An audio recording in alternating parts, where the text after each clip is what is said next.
The moment Zara Walsh drove her rickety wagon past the weathered sign welcoming travelers to Madisonville, Texas, she knew her old life was finally behind her, buried somewhere along the dusty trail between here and Kansas City.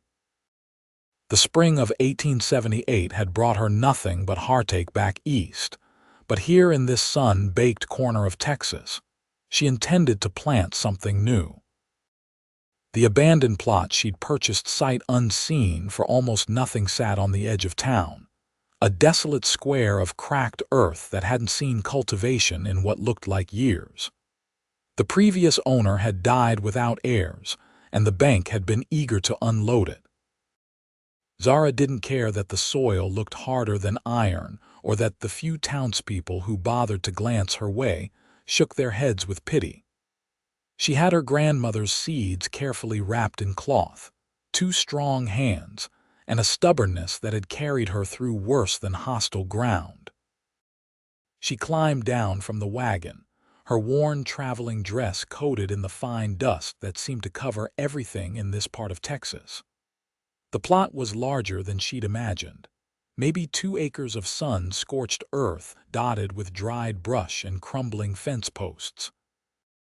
A ramshackle shed leaned dangerously to one side, its door hanging by a single rusted hinge.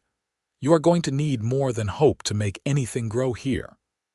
Zara spun around to find a man on horseback watching her from the road. He sat tall in the saddle, his broad shoulders silhouetted against the afternoon sun. As he urged his horse closer, she could make out more details. Sun-bronzed skin, dark hair that curled slightly at his collar, and eyes the color of aged whiskey that seemed to take in everything about her in a single glance. "I have more than hope," Zara said, straightening her spine. "I have determination." The corner of his mouth twitched, not quite a smile but something close to it. "Determination will not soften that ground. That land has been baking under the Texas sun for 3 years without a drop of irrigation. Old Samuel Pritchard tried to farm it before his heart gave out, but even when he was working it, the soil was poor. Then I will make it better."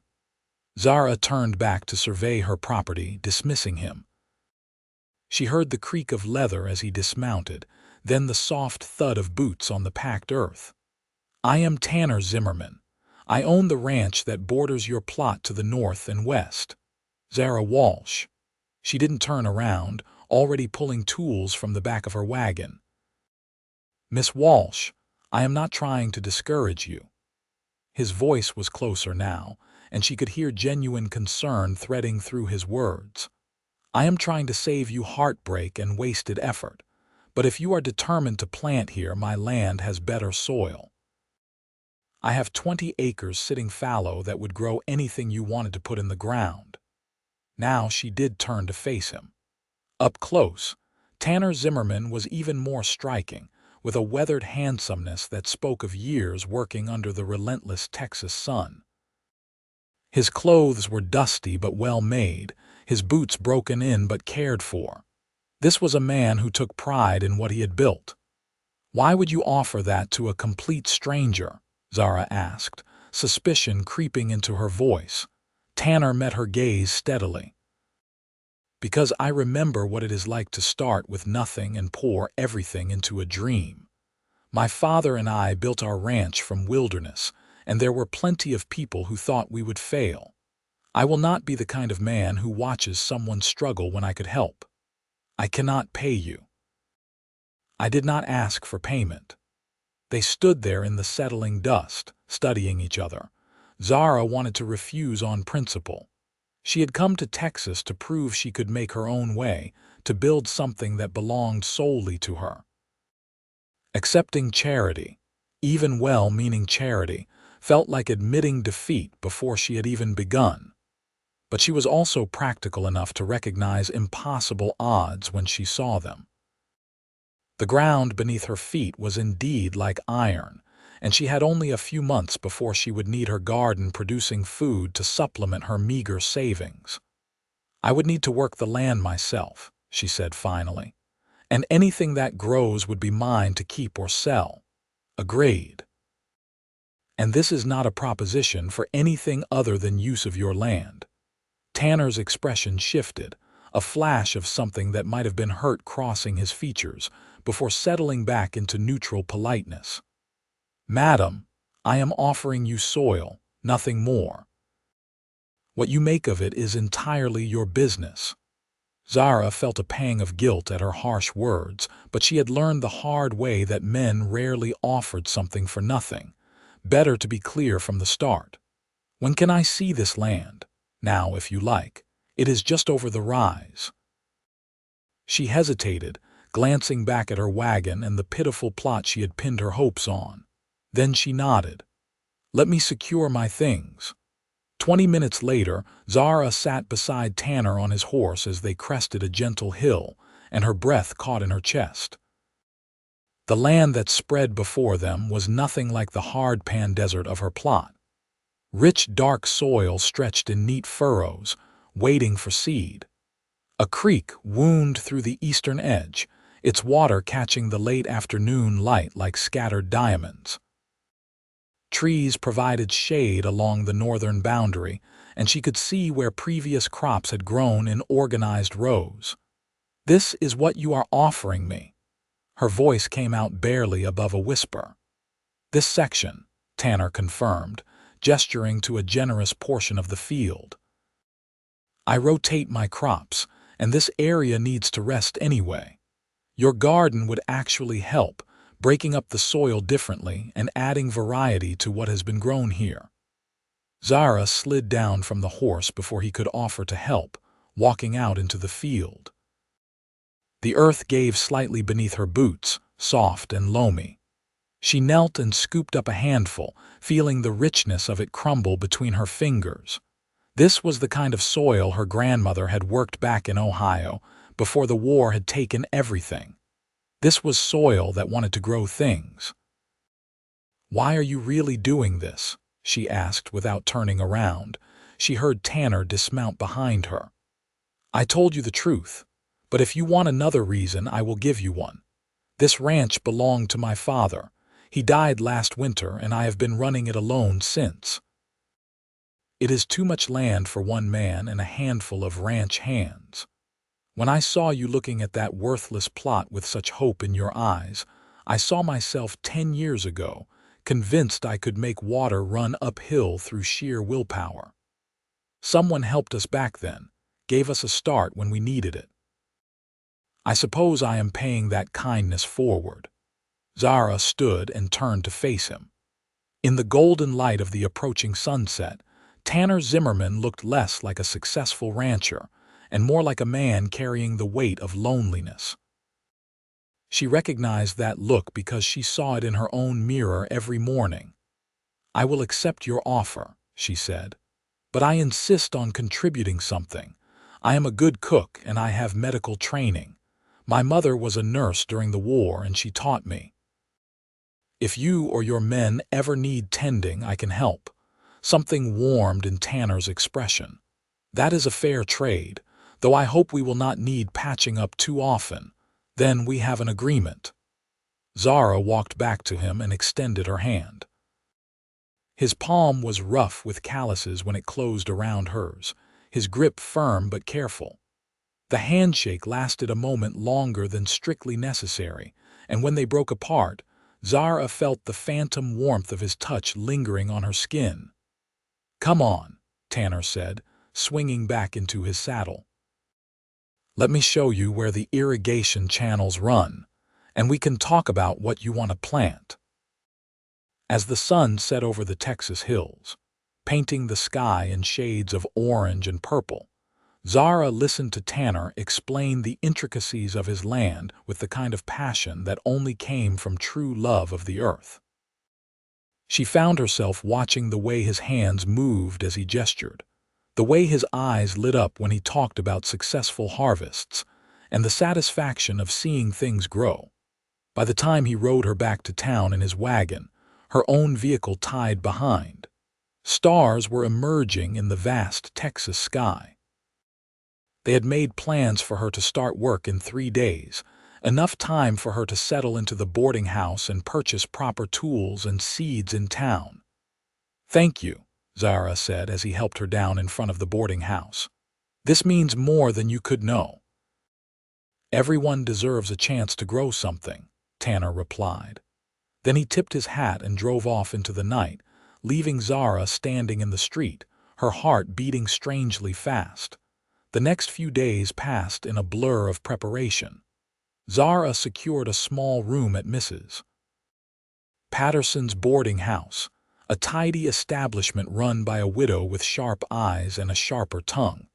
The old woman looked Zara up and down with obvious skepticism when she learned about the garden arrangement.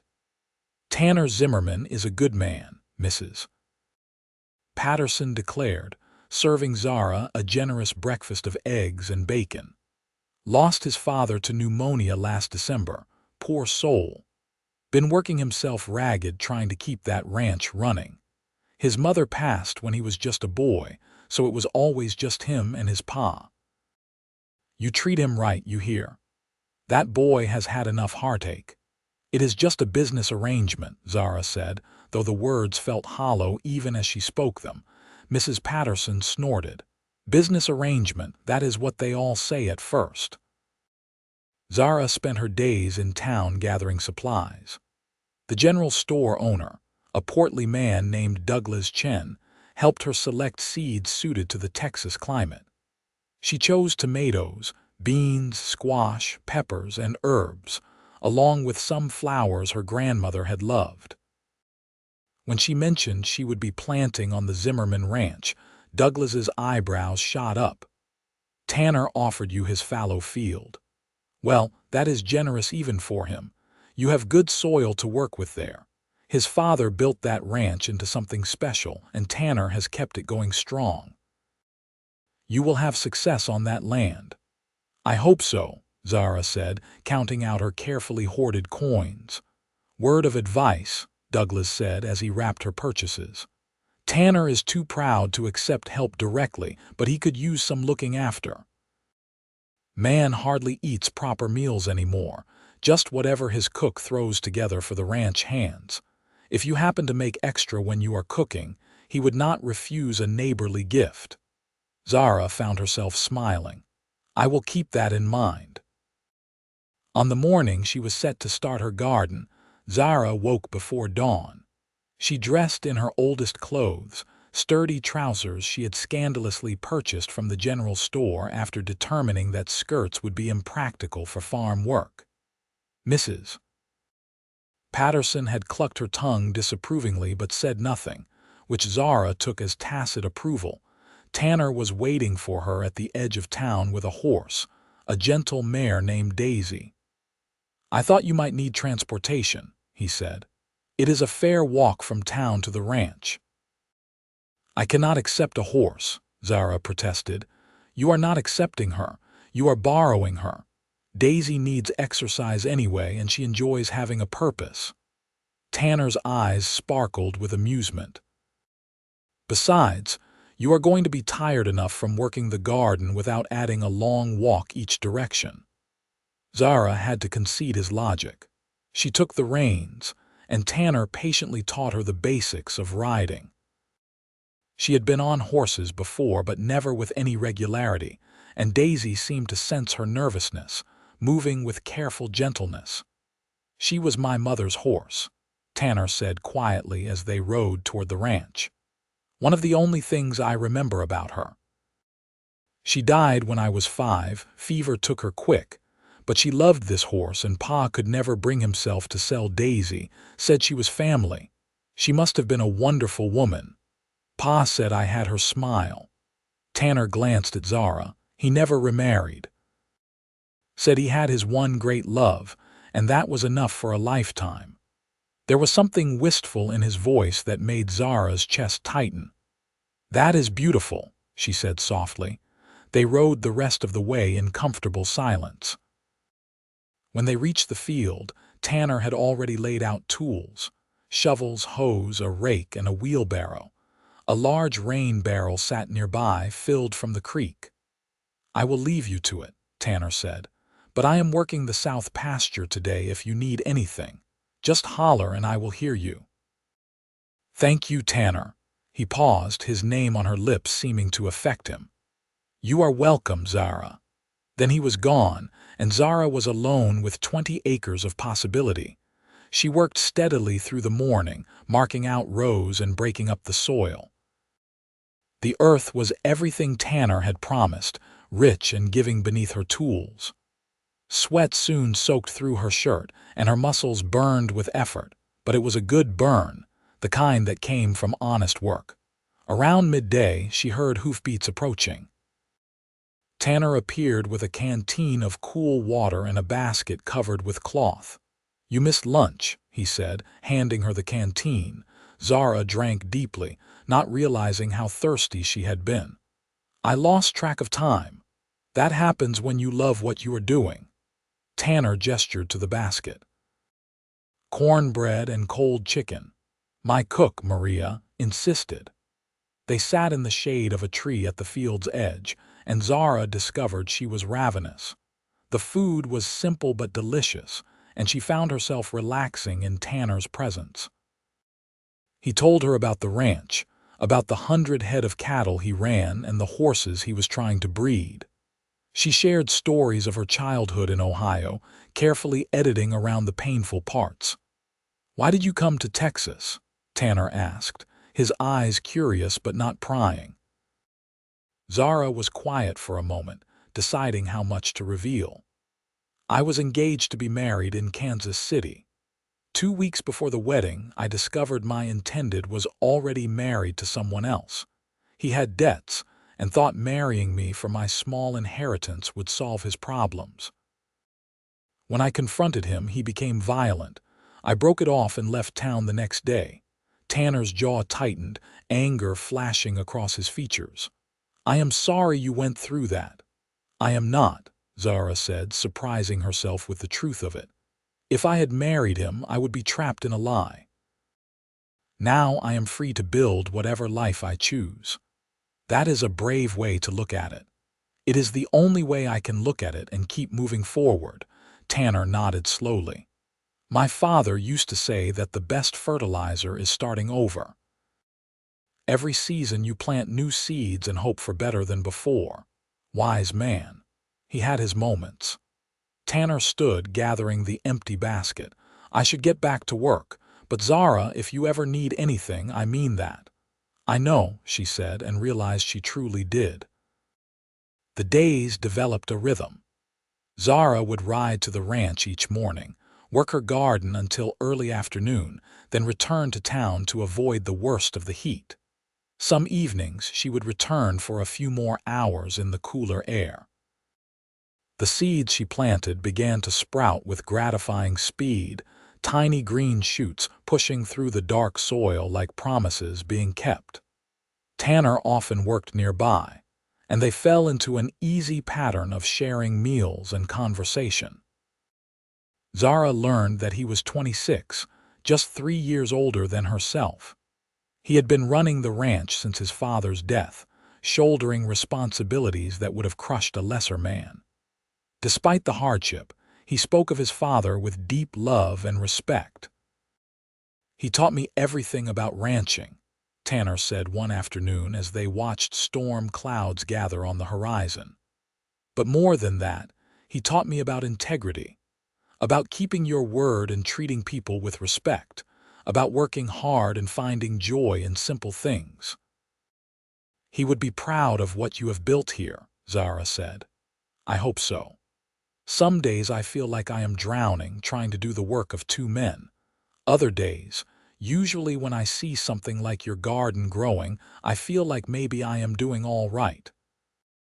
The storm that had been threatening finally broke, rain falling in heavy sheets. They ran for the shelter of the barn, laughing and soaked through. Inside, the air smelled of hay and horses, and rain drummed on the roof like 1,000 tiny fists. "At least your garden is getting watered," Tanner said, pushing wet hair back from his forehead. Zara was very aware of how close they were standing, of the way his wet shirt clung to his shoulders, of the intensity in his eyes as he looked at her. The air between them felt charged with more than just the electricity of the storm. "Tanner," she began, not sure what she wanted to say. "I know," he said quietly. "I know we agreed this was just about the land, but Zara, I have to be honest with you. These past few weeks, getting to know you, watching you pour your heart into that garden, it has woken something in me I thought I had buried with my father. I am not asking for anything. I just needed you to know." Zara's heart hammered in her chest. Part of her wanted to step back, to retreat into the safety of solitude she had wrapped around herself after Kansas City. But a larger part, the part that was learning to hope again, wanted to move closer. "I was hurt badly," she said softly. "I came here determined never to trust anyone again." "I understand. But you are making that very difficult." She looked up at him, letting him see the vulnerability in her eyes. "You are a good man, Tanner Zimmerman, better than I expected to find." His hand came up slowly, giving her time to pull away. When she did not, he gently touched her cheek. "You are remarkable, Zara Walsh. I knew it the first moment I saw you, standing on that worthless land with your chin up and determination in your eyes." The kiss, when it came, was soft and searching. Tanner's lips were gentle against hers, a question more than a demand. Zara found herself answering, her hands coming up to rest on his chest, feeling his heart beating as fast as her own. When they broke apart, both slightly breathless, the rain continued its steady rhythm on the roof. "That was," Zara started. "Yes," Tanner agreed. They stood there grinning at each other like fools until the storm passed and the sun broke through the clouds, painting the world in shades of gold. Over the following weeks, something tender and precious grew between them, as natural and inevitable as the plants pushing up through Zara's garden. Tanner would find excuses to work near her field, and Zara discovered reasons to stay at the ranch longer each day. They talked about everything and nothing, learning each other's stories and dreams. Zara met Maria, the ranch cook, a fierce Mexican woman in her 50s who had worked for Tanner's father and stayed on after his death. Maria took one look at the way Tanner watched Zara and began packing enough lunch for two without comment, though her knowing smile spoke volumes. "That boy needs someone," Maria told Zara one day when Tanner was out of earshot. "He has been alone too long, carrying too much. You are good for him." "He is good for me too," Zara admitted. The ranch hands, a rotating crew of cowboys who helped with the cattle and horses, treated Zara with respectful friendliness. They were curious about the garden, and several asked her advice about growing herbs and vegetables for themselves. Zara found herself becoming part of the ranch community in a way she had never expected. One evening in early summer, when Zara's garden was exploding with growth, Tanner asked her to stay for dinner at the main house. It was the first time she had been inside, and she looked around with interest. The house was solidly built, with good furniture and personal touches that spoke of the men who had lived there. Photographs lined the mantel, including a wedding picture of a young couple.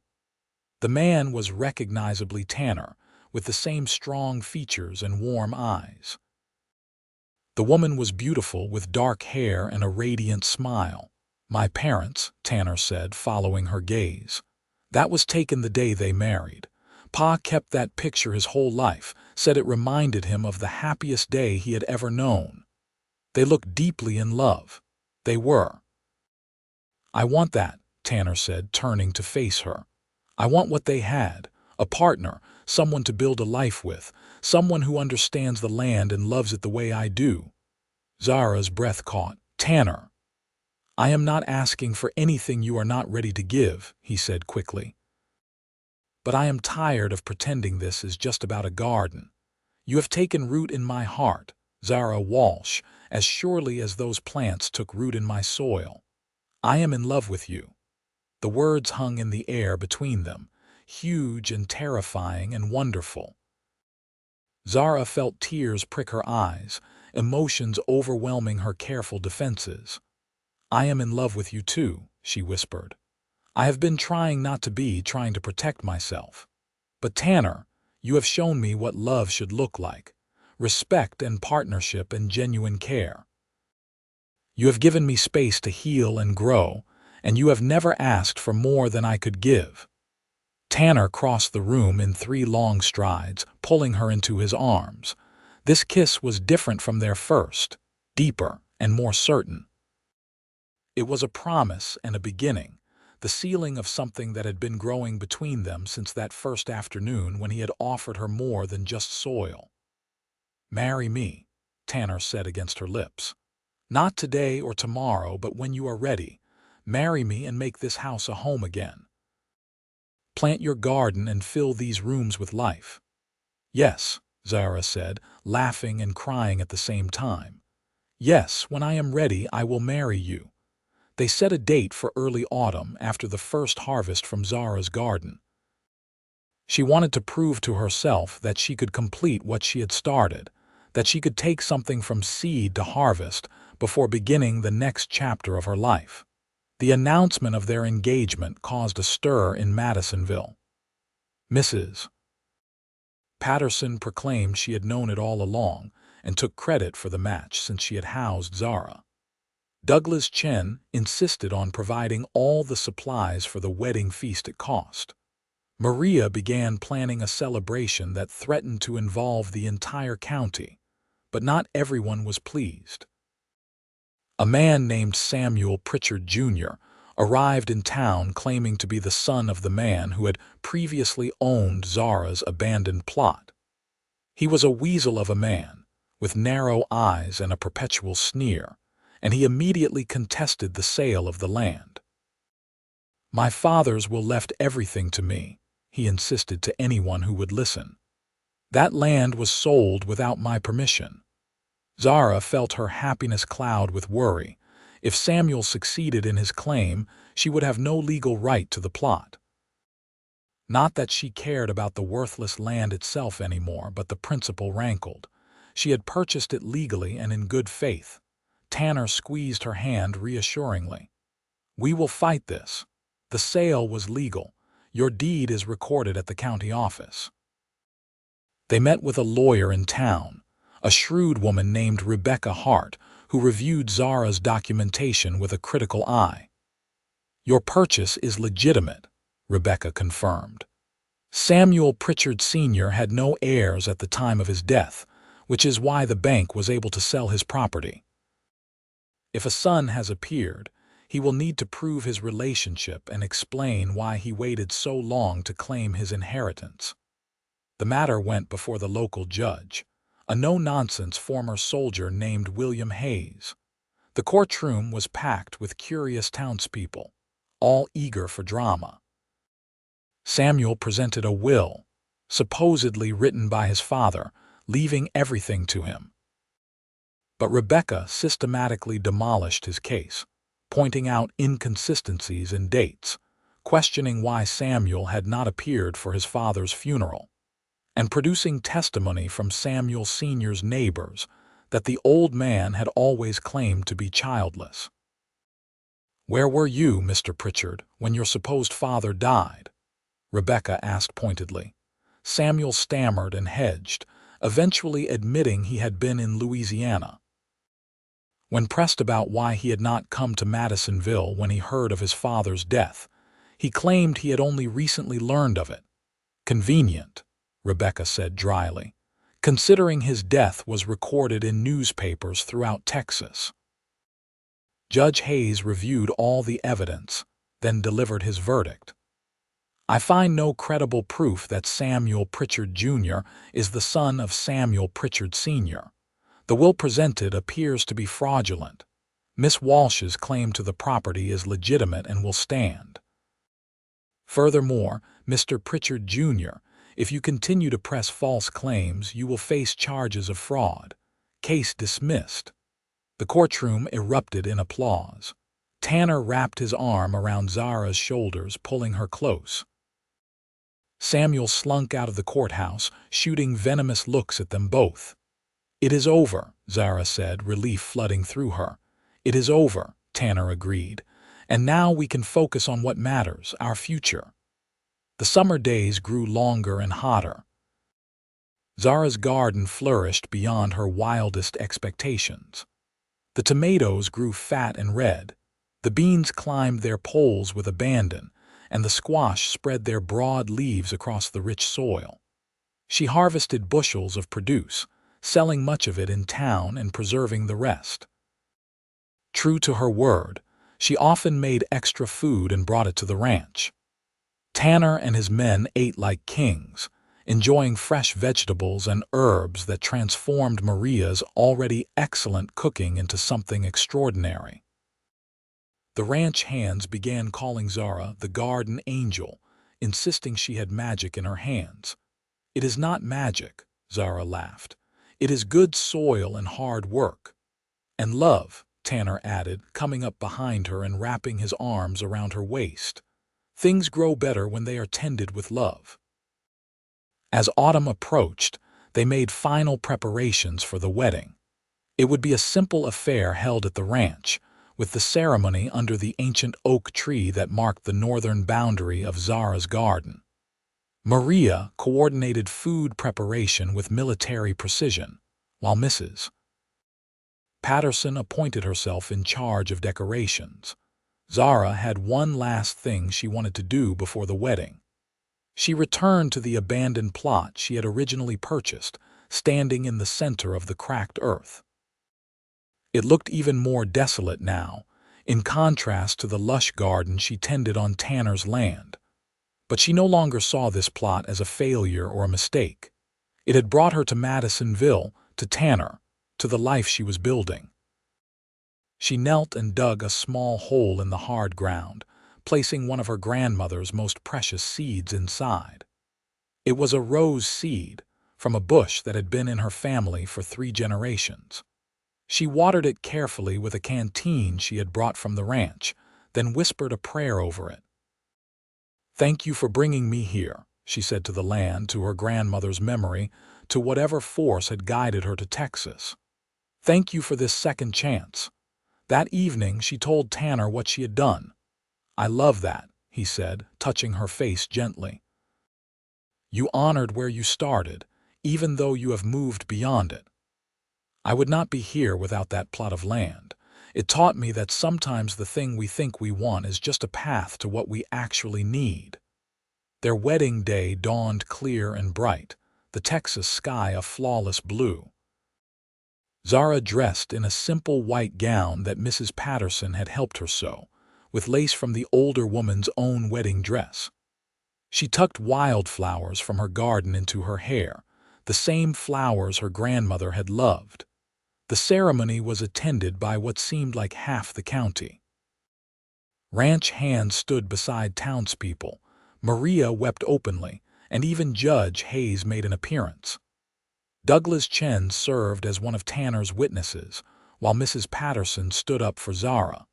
When Tanner saw her walking toward him through the garden, his eyes filled with tears. He looked impossibly handsome in his best suit, his hair neatly combed, his expression full of such love that Zara felt her own eyes water. The minister, a kind Methodist pastor named Reverend Thompson, kept the ceremony simple and heartfelt. When it came time for vows, Tanner took Zara's hands in his. "I promise to be your partner in all things," he said, his voice steady and sure. "To respect your strength and support your dreams. To tend our life together with the same care you tend your garden, with patience and faith and love. I will honor you every day for the rest of my life." Zara blinked back tears. "I promise to build this life with you, to share in your joys and shoulder your burdens, to bring life and growth to your world as you have brought hope and healing to mine. I will love you with the fierce determination that brought me to Texas and the tender care that makes things grow. You are my home, Tanner Zimmerman, today and always." When Reverend Thompson pronounced them husband and wife, Tanner kissed her with a tenderness that made the assembled crowd cheer. Maria threw flower petals, and the ranch hands whooped and hollered, firing guns into the air in celebration. The reception lasted well into the night, with dancing and feasting and more happiness than Zara had thought possible. She danced with Tanner under the same stars that had guided her wagon into Madisonville months ago. "Are you happy?" Tanner asked, holding her close as they swayed to music from a fiddle. "Happier than I have ever been," Zara said truthfully. "I came here thinking I would plant a garden. I never imagined I would plant a life." "Our life," Tanner corrected, kissing her forehead. "Everything I have is yours now, my land, my heart, my future. And everything I have is yours." They spent their wedding night in the ranch house, which no longer felt like just Tanner's home but truly theirs. Zara had slowly been moving her belongings from the boarding house over the past weeks, and now her books sat on the shelves beside his, her clothes hung in the wardrobe, her presence filling the rooms with new life. Making love with Tanner was everything Zara had hoped it would be, tender and passionate, respectful and wild. He touched her like she was precious, and she discovered a freedom in their intimacy that she had never imagined possible. This was what love was supposed to feel like, she realized. Safe and exhilarating all at once. Afterward, they lay tangled together, talking softly in the darkness. "I want to expand the garden next spring," Zara said, tracing patterns on Tanner's chest. "Maybe add some fruit trees along the creek. I think that is a wonderful idea. And I have been thinking about breeding more horses. We could build something really special here, Zara. A ranch that is known for quality horses and the finest produce in the county." "Partners in all things," Zara said, echoing his wedding vow. "Partners in all things," Tanner agreed, pulling her closer. The first year of their marriage was full of hard work and deeper joy than either had known was possible. Zara expanded her garden, and Tanner was true to his word about being her partner. He worked beside her, learning about companion planting and crop rotation, bringing his rancher's practical knowledge to her horticultural expertise. Together, they created something remarkable. The garden became renowned throughout the region, and people traveled from neighboring counties to purchase Zara's produce and plants. She began teaching gardening classes, sharing her knowledge with other women who wanted to grow their own food. Tanner's horse breeding program flourished as well. He had a gift for selecting bloodlines and gentling even the wildest horses. Within a year, the Zimmerman Ranch was producing some of the finest working horses in Texas, sought after by ranchers and the Army alike. But the greatest change came one morning in late spring when Zara woke feeling nauseous. Maria took one look at her and began grinning. "You are carrying a baby," the older woman said with absolute certainty. Zara's hand flew to her stomach. They had hoped for children, but she had not dared to let herself believe it would happen so quickly. When she told Tanner that evening, he swept her into his arms and spun her around, laughing with pure joy. "We are going to be parents," he said, wonder in his voice.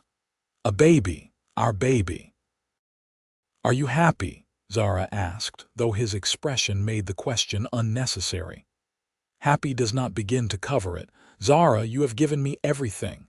A partner, a home that feels alive again, and now a child. I am the luckiest man in Texas." The pregnancy progressed smoothly. Zara continued working in her garden, though Tanner fussed over her constantly, worried she was doing too much. Maria and Mrs. Patterson appointed themselves guardians of her health, ensuring she ate properly and rested when needed. As her belly grew, Zara found herself thinking often about her own mother, wishing the woman could have lived to see this.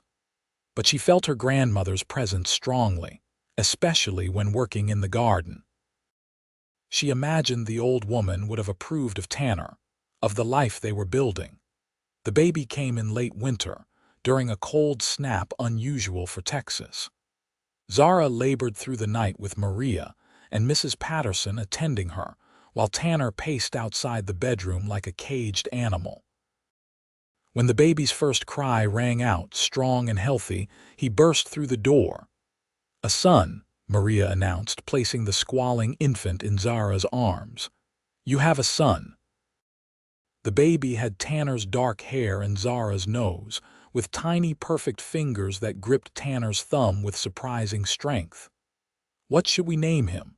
Tanner asked, his voice rough with emotion. "Thomas," Zara said without hesitation. "After your father, Thomas James Zimmerman." Tanner's eyes filled with tears. Pa would have been so proud. They settled into the rhythms of parenthood, exhausting and exhilarating in equal measure. Baby Thomas was a good baby, healthy and strong, with a curiosity that reminded Zara of Tanner. The ranch hands doted on him, and Maria treated him like her own grandson. Zara returned to her garden as soon as she was able, now with Thomas strapped to her back in a sling Maria had made. She talked to him as she worked, telling him about the plants and the soil, about the importance of nurturing growing things. "You are going to raise him to love the land," Tanner observed one afternoon, watching them with obvious contentment. "I am going to raise him to respect it," Zara corrected. "To understand that what we take, we must give back. That growth requires patience and care." As Thomas grew from infant to toddler, the ranch continued to prosper. Zara's garden expanded to include an orchard, and the fruit trees she planted began producing apples, peaches, and pears. Tanner's horse breeding program gained such renown that he could barely keep up with demand. They hired additional help, bringing on 2 more ranch hands and a young couple to help with the garden and house. The ranch was becoming more than just a cattle operation. It was transforming into a diverse, thriving enterprise that combined agriculture and ranching in innovative ways. One afternoon, nearly 4 years after their wedding, Zara was working in the garden when she noticed something sprouting on the old abandoned plot visible in the distance. Curious, she walked over to investigate. The rose bush she had planted on the day before her wedding had not only survived in that inhospitable soil, but it was thriving. Against all odds, it had put down deep roots and was covered in blooms, their red petals bright against the dusty earth. Zara stood staring at it, tears streaming down her face. It felt like a message from her grandmother, from the universe, from God. Even in the hardest soil, with enough determination and faith, beautiful things could grow. "Mama, why are you crying?" Thomas asked, toddling up and grabbing her skirt. Zara scooped him up, holding him close. "Happy tears, sweetheart. Sometimes things surprise us in the best possible ways." She carried Thomas back to find Tanner, who was working with a young stallion in the corral. When she told him about the rose, he set down his rope and walked with her to see it. "That is incredible," he said, examining the bush. "I would have said nothing could grow here." "That is what makes it a miracle. This is where everything started, Tanner. This worthless plot of land that brought me to you." Tanner pulled her close, Thomas nestled between them. "Maybe we should buy this land from you. Add it to the ranch," Zara laughed. "I think that is an excellent idea, though I am not sure what you could offer me that I do not already have." "How about another baby?" Tanner suggested with a grin. "I think that can be arranged." Their daughter was born the following spring, during the peak of garden season. They named her Rose, after the impossible flower that bloomed on impossible ground, and after Zara's grandmother, whose seeds had started everything. She had her mother's light eyes and a temperament as sunny as a Texas afternoon. With 2 children, the ranch house finally felt complete. Thomas, now 5, appointed himself his sister's protector, and he was rarely far from her side. The ranch continued to grow, both in size and reputation. Tanner purchased the abandoned plot and several adjacent parcels, expanding their holdings significantly. Zara transformed the area around the rose bush into a memorial garden, planting flowers and installing benches where people could sit and reflect. It became a favorite spot for wedding proposals and quiet contemplation. The rose bush itself grew into something magnificent, and Zara carefully cultivated cuttings from it, giving starts to friends and family throughout Texas. Years passed in a blur of seasons, planting and harvest, births and celebrations. They had 2 more children, another son named Daniel and finally a daughter they called Margaret. The ranch house rang with laughter and noise, exactly as Tanner had hoped when he first asked Zara to marry him. On their 10th wedding anniversary, Tanner took Zara back to the oak tree where they had married. It was early autumn again, the air crisp with the promise of cooler weather, the garden heavy with the last of the season's bounty. "You remember standing here 10 years ago?" Tanner asked, taking her hands in his. "Every detail," Zara said. "I remember thinking I was the luckiest woman alive. And now I know I am." Zara looked around at everything they had built. The garden spreading in all directions, the thriving orchard, the sturdy barns and corrals, the house where their children slept safely. "You offered me fertile soil, Tanner, but you gave me so much more. You gave me a home, a family, a purpose. You gave me your heart." "You made all of this possible," Tanner said, gesturing to encompass the ranch. "Before you, I was just going through the motions, trying to honor my father's memory. You brought life back to this place. You taught me that growth and change are not betrayals of the past, but celebrations of it." They kissed under the oak tree as the sun set behind them, painting the Texas sky in familiar shades of orange and purple. From the house, they could hear their children playing, Maria calling them in for dinner, the everyday sounds of a life well lived. "I should have known that first day," Tanner said softly, "when I saw you standing on that worthless land with such determination. You were not just planning to plant a garden, you were going to transform everything you touched." "We transformed it together," Zara corrected.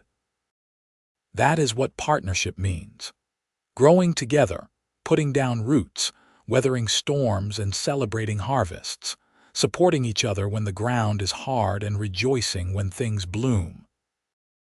As they walked back to the house hand in hand, Zara thought about the journey that had brought her to Texas. The heartbreak and betrayal that had driven her west, the determination that had made her purchase that impossible plot of land, the moment when a stranger on horseback had offered her something better. She had come to Texas to plant a garden, to prove she could build something with her own hands. She had succeeded beyond her wildest dreams, but not in the way she had imagined. The real garden was not the vegetables and flowers, as beautiful as they were.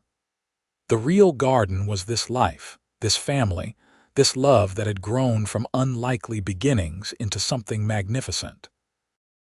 That night, after the children were asleep and the ranch had settled into quiet, Zara stood on the porch looking out over their land. Tanner came up behind her, wrapping his arms around her waist. "What are you thinking about?" he asked. "Everything," Zara said. "And nothing." "I am thinking about how grateful I am. How the worst thing that ever happened to me led to the best thing. How being broken open made room for this love to take root. I am grateful too. Every single day." They stood there together as stars emerged in the vast Texas sky. The same stars that had watched them fall in love, that had witnessed their wedding vows, that had shone down on their growing family. The land spread around them in the darkness, rich with everything they had planted, everything they had nurtured, everything that would continue to grow. In the memorial garden, the rose bush bloomed under the starlight, its flowers a reminder that the most beautiful things often grow from the hardest ground. And on the Zimmerman ranch, in a house filled with love and laughter, two people who had offered each other soil and seeds and hope continued to tend the garden they had planted together, watching with satisfaction as it flourished season after season, year after year, generation after generation.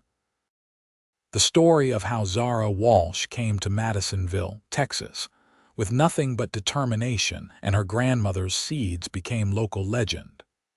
People told it to illustrate the power of perseverance, the importance of kindness, and the way love could transform impossible situations into beautiful reality. But for Zara and Tanner, it was simply their life, the one they had chosen and built together, and they lived it with gratitude and joy until their last days, always remembering that the best gardens are planted not just in soil, but in the human heart.